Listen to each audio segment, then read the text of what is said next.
Hey, good evening, everyone. This is Robert with the world-renowned Mr. Texas Real Estate. Want me to start over? All right. Okay. Hey, good evening, everyone. This is Robert with the world-renowned Mr. Texas Real Estate. And this is the Texas Real Estate Mastermind Hour. I'm here with Jason Bible, my partner. How you doing, Jason? World's ending. Yeah, it's always ending. World is always ending. Real estate's going. You know what's funny? What happens when we do enter a real estate crash? Now you're going to have something legitimate to whine about. And I just, we were talking today, we were in our meeting, and I'm going to have my $5 million free and clear, and I don't got to worry about it. yeah, I just think it's so funny to me. Yeah. The hardest thing, because I do the real estate stuff, and I do, I don't even want to call it coaching, mentoring in this other space over here. And the constant question that comes up is, you can have anything you want, but do you know what you want? Right. Like, you really don't know what you want. No. So, Who are you and what do you want? who are you and what do you want? And you can't answer either one of those questions. They cannot. And then you come to me like I'm some real estate Jesus. It's going to tell you what your lot in life is. Yeah. Like, if making you rich is going to make you better. Yeah. Like, it just doesn't really work that way. Yeah, we're going to go over that stuff. This last Monday of the month is the Mind Over Money I do. Ooh, mind over money. Yeah, we're going to do two things, right? Know thyself, right? Your why, Yeah. and we talked about it last night. Carl Jung calls it own thyself. Oh, You got to own yourself. yeah. You got to own up to your problems, right? And that was all about the, what was that book? Winning. Oh, yeah. Michael Jordan. By Colby. Tim Grover. I think his last name T.S. is Grover, yeah. Yeah. Yeah, it's like, it's like Michael Jordan's the best. You know why he's the best? Because he knows his inner demon and he pulls that demon out and he executes, right? Same thing with Kobe. He called it the Black Mamba. That's right. Yeah, it's like you don't want the other guy and you don't want Black Mamba. You don't want any of that stuff. Right? But it's the difference between knowing your goals and making sure you're going to get them versus just kind of hanging out. Well, nobody's really, let's be honest. You guys at the real estate clubs that I run into, you're not really willing to put in the work. Yeah. And what I don't think most real estate investors know what that means. It means putting things at risk. Yeah. Instead, rates go up a little bit, you wet your shorts, and you cower back at home behind the keyboard of Facebook and talk all kinds of crap. Like it's just that nonsense. And it goes back to our numbers. We'll have, again, 20 to 30 people in the room this month. They've all come. They all understand that real estate's going to change their lives and they need to change. And, no one comes to this like brand new. It's like, I don't know anything about real estate. Everyone comes really, like, should I invest in real estate? yeah, I'm not everyone's quite like, sure. hey, Huh? I need to get this moving. And then everybody says, we heard y'all are the guys. I'm like, I said, I recommend you go look at everybody else too. I mean, and they come back and they go, yep, y'all are the ones that are like really doing it. We go, yes. So we'll get 20 to 30 and we'll get 4 to 5 in our mastermind. And like I always say, if we get 5, 4 will become millionaires and 1 is going to quit. Yeah. That's it. It's pretty simple. Yeah. This is where our sales team is screaming in the background going, guys, it's supposed to be in a lightning positive message and this. And I'm like, look, man. We're just looking for 4 of you. Yeah. There's 19,000 people listening right now. I'm looking for 4 this month. The rumor on the street is we're $250,000 a month, people that listen to the show. Mm-hmm. And we're looking for 4 of you. Just 4 of you. That's it. I don't have the bandwidth to help anyone else. Just 4, get in here and let's figure this out. Then we open up the PBC, there'll be another 4 to 6. Like, I'm looking for 10 of you guys. Most of y'all, there's 250,000 of y'all, and 99%, hate to say it, are not going to do anything. This is going to be like church for you, which is fine. Yeah. But, it's great to hear the message and people getting wealthy and, chasing their dreams and doing cool stuff. But, I don't know. Maybe there just comes a point. You know what the where RIA Club is? What's that? It's Instagram for old people. Oh, man, that's rough. That's what that is. I always call it the elephant graveyard. It's Instagram, but it's Instagram. Like everyone stands on stage and they're talking about how great everything is. It's like, that's a lie. Yeah. That's not true. It doesn't work that way, right? Yeah. My favorite is, you can always tell how successful the event is if there's pictures of the speaker on stage and it's just back of heads, or if it's just picture of just the speaker. If it's pictures of just the speaker, it was pretty lightly attended. Oh, I know a speaker that would actually did the overdubbing with the applause and stuff. Are you serious? He recorded his first 2 years live in front of no one in the audience. Oh, wow. And so they moved the camera in and just filmed him on stage, and then when they did the post, they would add the. Oh, wow. I was like, oh my god. And he's like, I'm like, yeah, it's marketing. It's marketing. Good for you. I get it. It's kind of like I was reading an article recently on book signings, and it was in the Wall Street Journal. And these are high-powered authors, and no one shows up to book signings anymore. Right. I don't even know where do you get a book signed? There are no Barnes and Nobles left, is there? No, there's some left. Are there? Okay. Coffee shops, dude. Come on. Coffee shops. Okay. Coffee shops. Yeah, you want me to sign your book? Just come out to Say our it again. Property Pints. What kind of shop? A book shop? No. Coffee shop? Coffee. Coffee. I said coffee. Oh, did you? Oh, It's coffee. coffee. We had a New York guy we had calling a New York today. guy, so I'm slipping. I'm like, oh no. I can now let me tell you how woke I am. I can now tell the difference between a Jersey accent and a New York accent. Yeah, absolutely. Because when that guy started talking, I'm like, where's he from in New York? It ain't Jersey. That's a New York like, guy. I figured Long Island. He said Queens. I'm like, yeah, that's good. Yeah, well, kind of close enough. Yeah. So, anyway, but it was pretty Hey, funny. I can tell Oklahoma from Texas. Oh, well, yeah. Yeah. Well, the hard part is Oklahoma from like rural Texas. Because at It's some about the point same. you just go, my God, just speed it up, dude. Is your brain work that slow? Like, Right, come on, let's slow. get it going. It's Yeah. so slow. Yeah. Drives you crazy. Yeah, they all hate me. I talked way too fast for them. And then that Dallas accent's got that little condescending look down your nose kind Oh, of thing yeah, going to yeah. it. And you're just like, man, you need a punch right in the face. So anyway, we can talk about Texas accents all day long. So what we do want to talk to you about is, hey, there's a whole world out there of real estate education. You're going to go look at it. You're going to follow guys online and I can tell you that, I watched one really interesting guy. He said, hey, there's 3 types of millionaires, right? This guy who's got cash, Yeah. right? It's like, I got $1 million in that bank right there. I am a millionaire. It's like, got it. Good. Great. Right? Then there's a guy who's like, I make $1 million a year. That's right. Right? I'm a millionaire. I make $1 million a year, but government, spending on state, everything. Spend all expenses, right? And then there's the net Yeah, guy. the guy that actually owns $1 Net million. value, yeah. It's like I have $1 million worth of equity. You know, out of those 3 guys, I think the guy that's worst off is makes $1 million, has nothing to show for it. Yeah, that's I've met a lot of guys like that. I mean, I know there's a bunch of guys that listen to the show, but makes $1 million, $2 million, $3 million a year.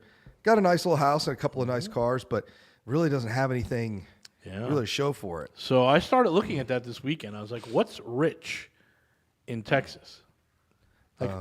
What's your definition of rich? Well, I had to define it. I didn't Yeah. know. Yeah. I didn't know. We're going to talk more about this and all the throwaway lines that you hear on these gurus saying. We'll get you up to speed. Hang tight. In the meantime, go to our website, mrtxre.com. We got a whole bunch of events. Got the ladies event tomorrow night. We've got weekend events. We've got apartments event next week, Airbnb next week. So we want to see you here. Go to mrtxre.com. Hang tight. We'll be back.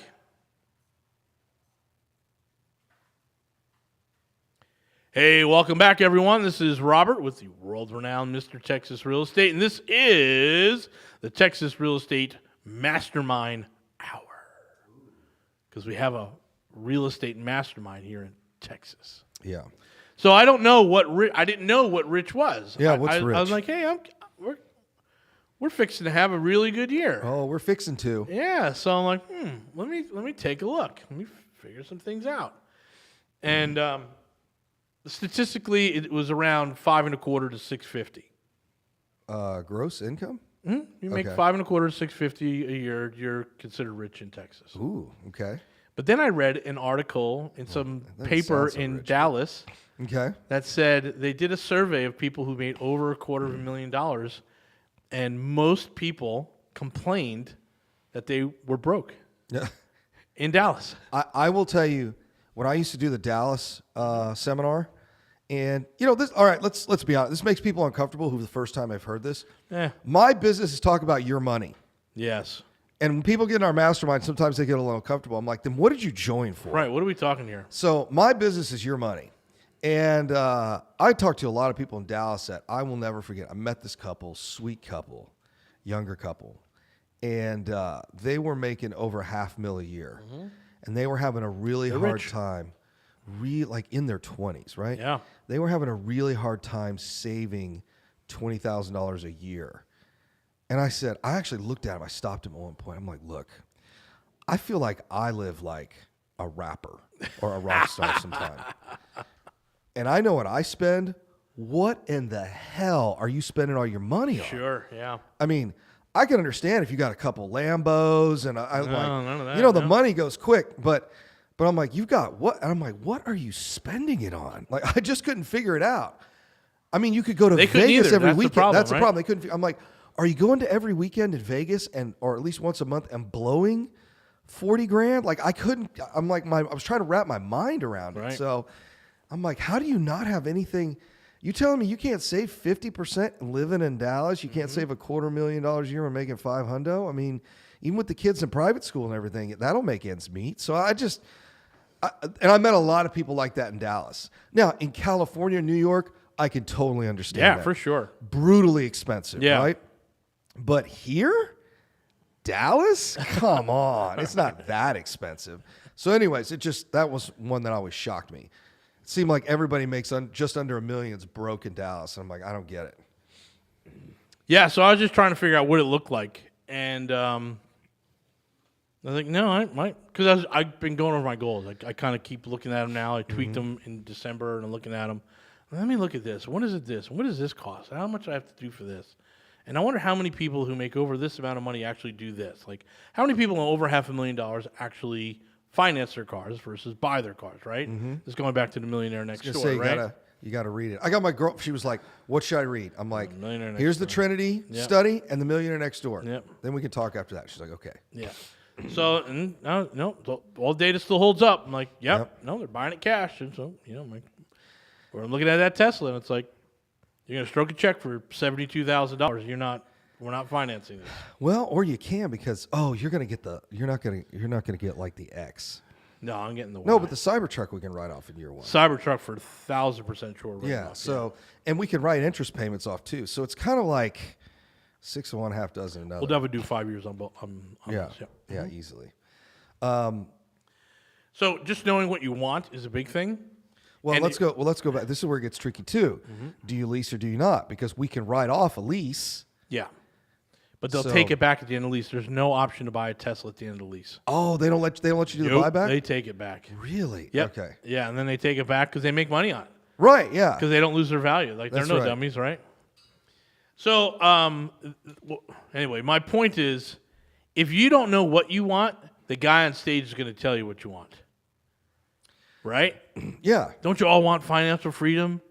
Don't Whatever you want that to quit your means. job, right? I'm like, no, I don't want to quit my job. And then you're going to quit your job and your mortality rate shoots through the roof. Yeah. They don't tell you that. Jason, I just want to retire. I'm like, you want to die in 3 years? Yeah, it's Because not statistically, good. that's what happens. Yeah, it's not good. You better find some hobbies. purpose. Yeah, you got to find a purpose here. Yeah. And it doesn't have to be work, but it's purpose, right? Yeah, you got to be doing something. Yeah, you got to get yourself out of the house every day. This and is get mostly purpose. for the men out there. There's something about when dudes quit their jobs and retire and kind of hang out, their health declines fast. Yeah. Real fast. Yeah, I would be so inclined at the age of 60 to take a sabbatical year. Oh, that'd be fun. Yeah. Take a year, right? And then like, all right, come back at the end of the year. It's like, yeah, I'm ready to get back into this, or, hey, I'm good, man. I mean, I won't. There's nothing I need at that point. But Yeah. just figure out what that purpose is. Go find yourself. So yeah, when you talk about financial freedom and quitting your day job, I mean, I told you we were at that one event where they made people write the day they were going to quit their job on the board. Yeah, I'm like, what are you Took doing? a picture of them next to it. I'm like, that's horrible. Yeah. Don't do that. You're going to need all that financing. Don't you understand that? Well, those guys weren't financing. They were wholesalers, so they're not going to finance anything. That's their world. And I'm like, not good. Yeah. Not smart. No, not good at all. And then the other big thing from that wholesaling world that I was in was the the mandatory yellow letter program, right? And I always tell people, I can figure things out, and my wife is very smart. It still took us 3 weeks to actually get a yellow letters out in the mail. Oh yeah. Like we needed to do things, we needed to scrub things. We didn't. We wanted to do it perfect, right, on the first time out. And 3 weeks in, we finally got it to go. Yeah. And I was like, man, they make it. You get on stage, it's like, oh man, you're just gonna send out 5,000 yellow letters, and they're $1,000, $100 a pop, $1 pop. So that's $5,000. You're good to go. Do that 5,000, man. You're definitely gonna get 5 deals out of that, and you make $10,000 a deal. Wow, you're great. I'm like, man, those guys clearly aren't doing yellow letters because this is not easy, right? And do it right, and I guess, and that's where a lot of people just blow their money. The only guy who makes money on yellow letters is the guy who prints them and sells a yellow letter.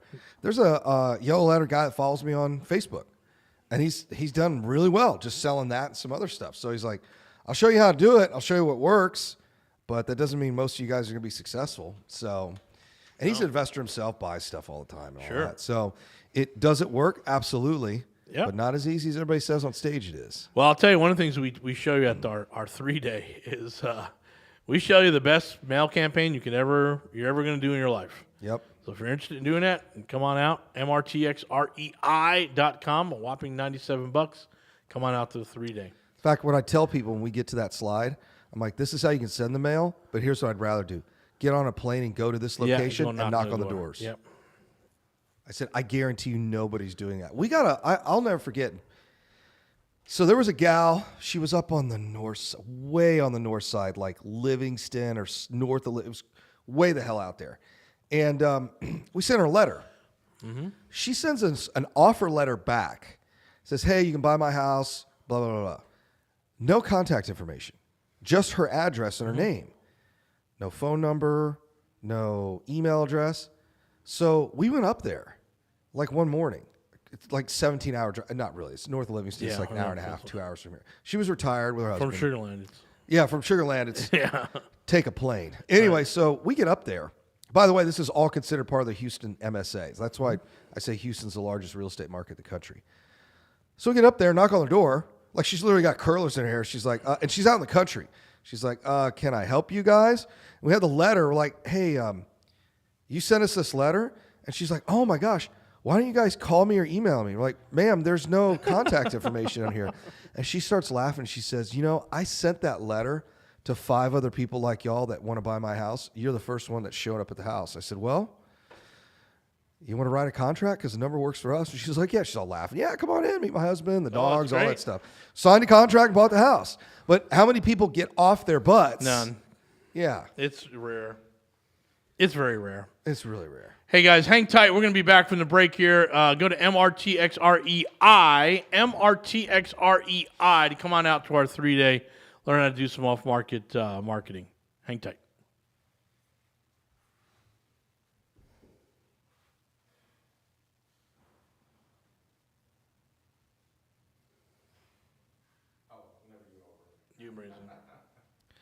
Welcome to the show. Jason Bible, Robert Orfino, Texas Real Estate Mastermind Hour. I got the sniffles, so maybe my voice sounds better. I don't know. Does it I'm sound looking like at pictures. We have one of our tenants said, hey, we have mice or rats. Well, the house didn't come with that. I said, well, definitely didn't have that. I said, hey, go. So we have our guy out there. I said, hey, a couple things. We got to send this. One, it needs to be spotless. 2, garbage needs to be 25 feet away from the building. Right? And then let me see. Bags of junk laying around. They definitely are messy. Oh, of course. Yeah. Kitchen's a mess. I'm like, okay, fire off a letter that they need to clean up the house or they're getting evicted. Yeah. Mice just don't show up. They don't. Actually, occasionally they do. They scurry around. If you've got like I actually had this happen in a house I lived in. They cleared out a huge field next to our house. Yep. And all those field mice. And there's a little difference between field mice and the other. Anyway, so we had a little infestation, but they were just being displaced.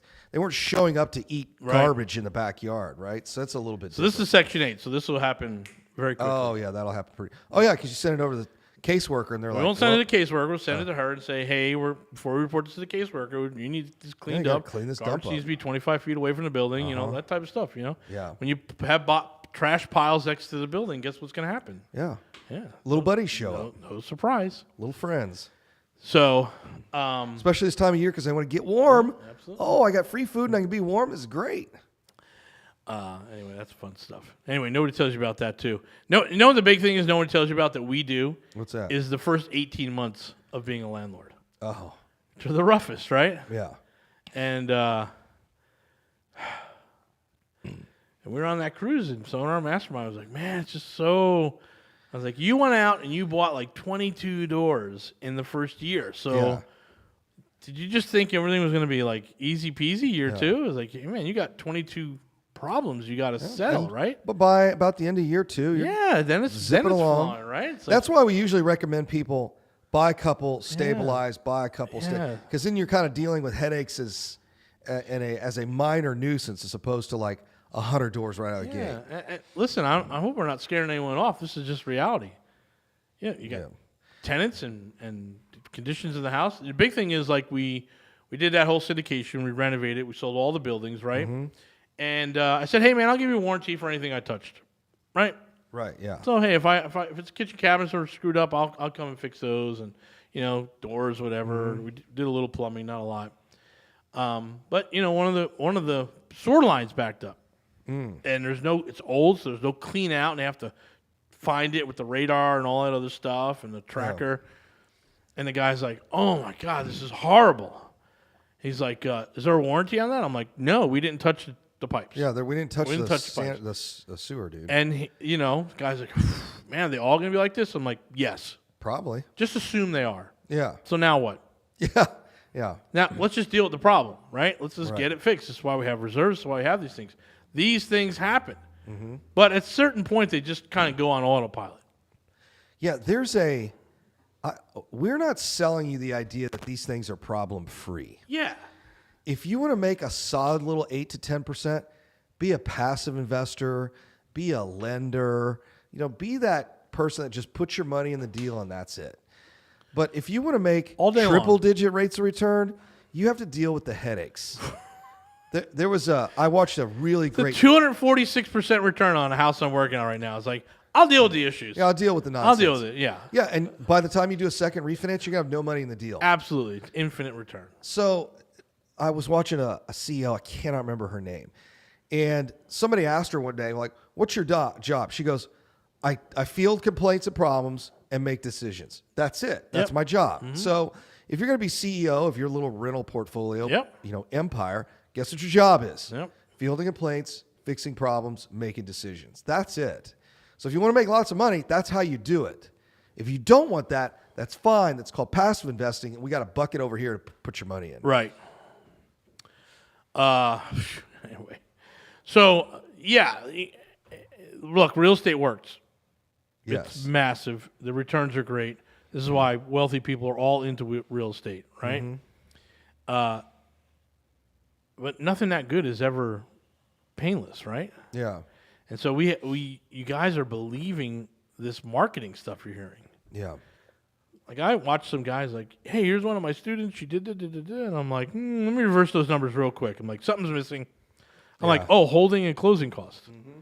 We didn't add in taxes. We didn't add taxes. We didn't add insurance. We didn't add holding costs, and we didn't add closing costs. So there's another $25,000 or so, and you can see.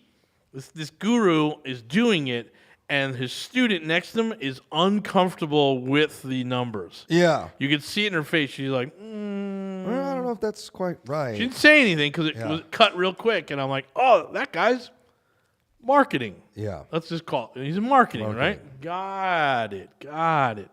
So, you're going to have to come in, and you're going to have to sort through all that stuff. At the very least, we just tell you up front the trials and tribulations that you should plan on.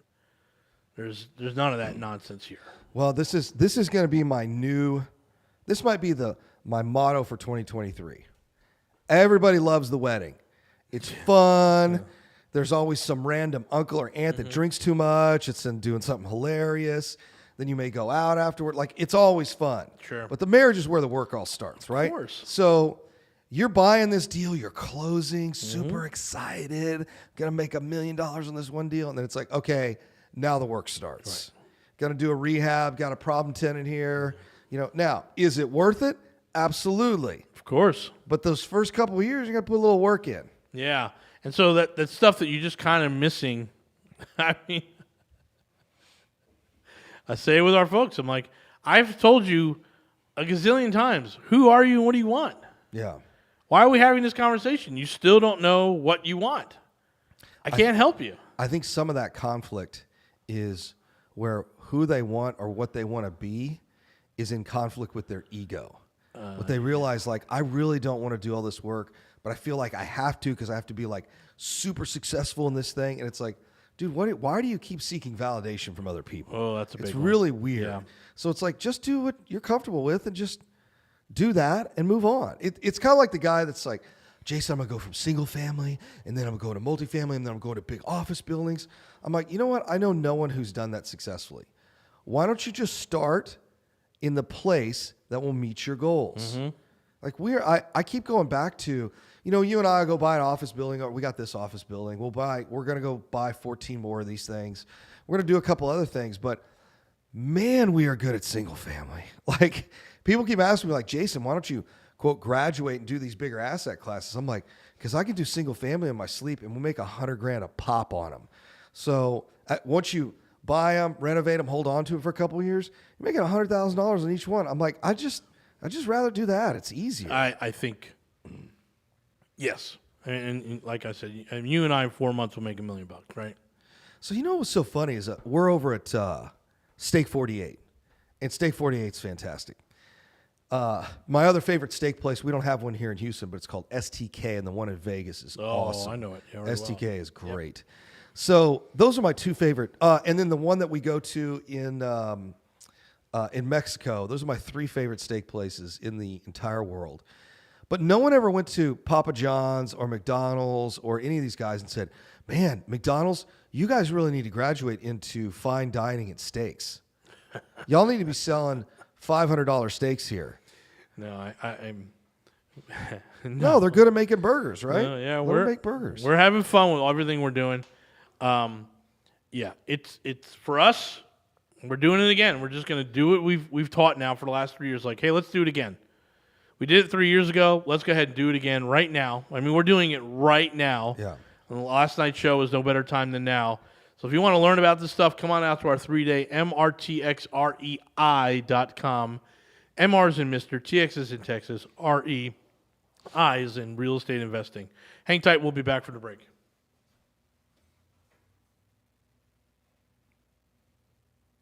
They definitely are messy people. They are messy people. You're complaining to us. It's like, call the caseworker. Yeah, not my problem. Yep.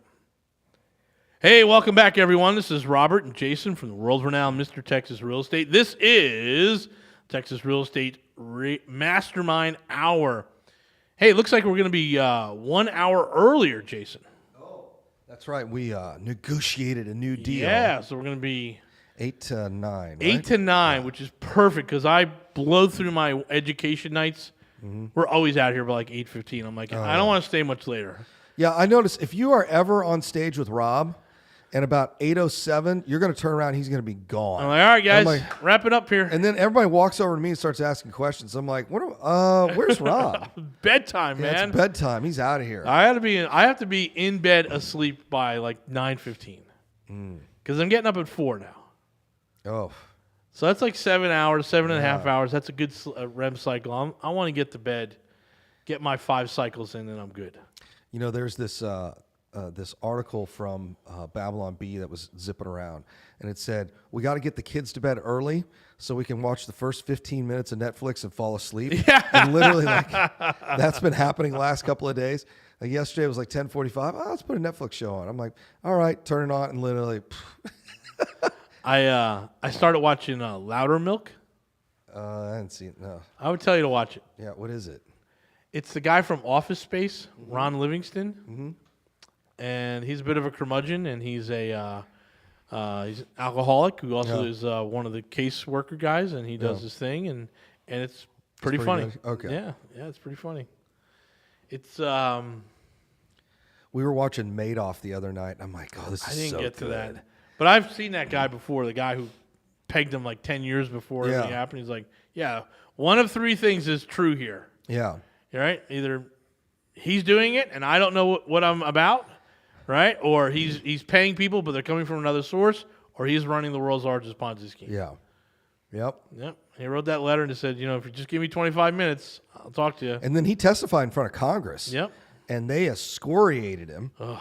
And he's like, oh, all right, guys, either I don't know what I'm doing, Right. or something's going on here. Right. Because this guy can't be that good. Yep. Or if he is, this is a once-in-a-generation trader, right? Yep. So, and then we're just watching it like literally they're heating the paper up, then they're like running it in a dryer, then they're throwing it in refrigerators. Like, it's just insane. Absolutely insane. It's absolutely insane, yeah. Yeah. Well, nobody wants, But everybody was in on it. That's of course, the crazy that's thing. the problem. Everyone was in on it. Everyone, yes, including The secretary. I mean, it was that crazy. Right. Yeah. And I think there were a lot of people in on it just who thought I'm at the top of the pyramid. Yeah. Yeah. People were just, I'm not going to ask questions. I'm getting my pay. Well, he was. We had gotten to the episode where they're talking about his top 3 or 4 investors, Right.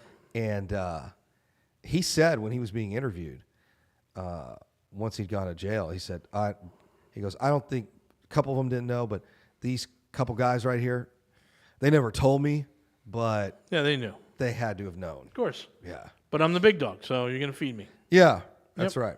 Well, I got some Jewish grandmother from Smithtown or right Schenectady. Yeah. Yeah. Take her money, but you're going to make sure I get fed. That's right. Yep. That's right. Yeah, that's wild. Yeah, the whole, we don't need we're not going to pay you fees on bringing the money in. We're just, as long as I can get as long as we can get our churn, which is absolutely unheard of. It's wild. And nobody looked around and said, wait a second, that doesn't sound right. There are some deals in this town, I will tell you right now, because the FBI just popped a company about 4 months ago. Go to Housing Wire and type in Houston mortgage fraud, and it will come up. They were indicted. I don't know how long allegedly. This is allegedly. I know they were arrested and facing about 30 years in prison. But I will tell you right now, there are companies in Houston that are doing stuff like this now. Of course. And we'll see if they ever get caught. Well, Doesn't really matter. I mean, it's not my money, but... I mean, it's what's the speed limit on the Beltway? Oh, that's true. Well, there's a difference. There is a little difference here. The speed limit on the Beltway is what you can afford. But when the federal government gets involved, Nobody can afford it. you can't afford it. Yeah. That court case starts at $1 million. I'll just tell you so I had a buddy of mine who was in banking, and FDIC alleged some things. He was rich enough where he said, no, I'm going to fight it. Yeah. That retainer starts at $1 million. Yeah. You cannot fight the federal government. Nope. You can't.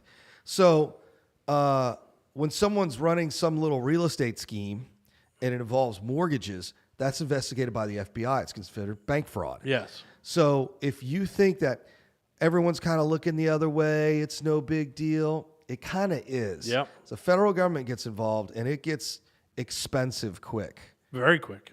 Not like getting pulled over by Harris County and going, yeah, you're going to spend the night in jail and we're impounding your Lambo. Right, yeah. It's like, okay, something like that happens, you're facing 30 years. Well, there's no bank fraud education I can go to one day and there's take it off my yeah, record. I'm going to just take it off my record. No. Oh, and the other great thing is there's no statute of limitations for that. That's the big thing. Yeah, people don't understand, and it doesn't matter.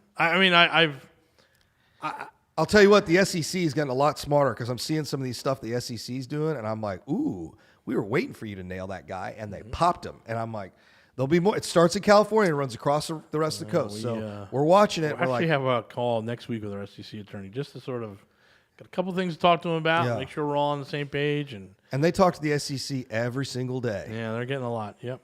So anyway, yeah, it's another one, right? No. Raise money legally. Raise money legally. SEC, not college football. So everyone knows that. Securities and Exchange Commission, not college football. Oh, that's funny. That's funny. Hey, I'm Robert. I'm with Mr. Texas Real Estate, and I raise money legally. So if you want to obey the rules and the laws, you come see me. And everybody in the room goes, what? And then you just walk off stage. And I I can't walk tell you how off many stage. times Rob has done that, room full of 100+ people, and goes, we're invited to go speak somewhere about raising money or something. He goes, my name's Robert Orfino. I raise money legally. If you want to see me, I'm going to be right over there. And just walks off stage. And everyone goes, what just happened? Right. Wait a minute. And then they clip, like the smarter people in the room, a little bit quicker go, wait, some of these people are raising money illegally? Yeah. And then the really kind of sharp people go, oh, I don't want to be a part of any of that. Yeah. Like it's always fun to watch. This is our world, folks. This is crazy. The guy, I'll guarantee that your investment. I'm like, you cannot. You can't guarantee anything, dude. You wouldn't. Why would you need the money then? Yeah. Just use your money you're guaranteeing it with to do the deal. Yeah, you're just going to guarantee it. What's the big deal? This is one of my new rules. I've said this from the get-go. I think one of the reasons you get a lot of people in real estate that are investors is because A, they couldn't pass a criminal background check at a regular job. Of course. And they couldn't pass a drug test to save their lives. That's a big thing. And honestly, I don't care about the drug thing, but if you're a felon, like people ask me all the time, well, Jason, private lenders ought to pull credit checks. I'm like, no, they shouldn't. They need to pull background checks on people. Like pull their criminal record. Yeah. It will shock you how many people can't get a regular job over here flipping deals, doing investment properties, other stuff. Some of them really, like AC is completely honest about it, right? He's like, yeah, of course. Used to do a little drugs, used to, kind of do this stuff. And that's part of his story, kind of tragic to magic, right? But most of these people hide that my stuff. moped was impounded when I was That's right, yes. Rob had his 14 moped impounded. 14 years old, yeah. Has a criminal record. Was that in Jersey? Where was that? Jersey. It was in Jersey, okay. Yeah. So Rob can't go back and visit his state anymore. They're looking for him. Good for me. We gotta go find that moped. Oh, all right. Well, it was a Yamaha Chappie. Oh, those are great. What color was it? It was red. So I got arrested because the pedals, you could actually push the pedals in and drive it like a motorcycle instead of having them there. And the guy didn't understand what the cop. And he's like, I'm just taking you in. Let the judge sort it out. I'm like, oh, big time. Columbo here. All right. Hey, this is Robert and Jason. We're about done here. We got a short message coming back here. Again, come out to that 3-day. That's exactly what I had. You bet. Oh, I know what someone's getting for Christmas next year. You bet. Hang tight, guys. MRTXREI.com. Hang tight. We'll be right back. Bye.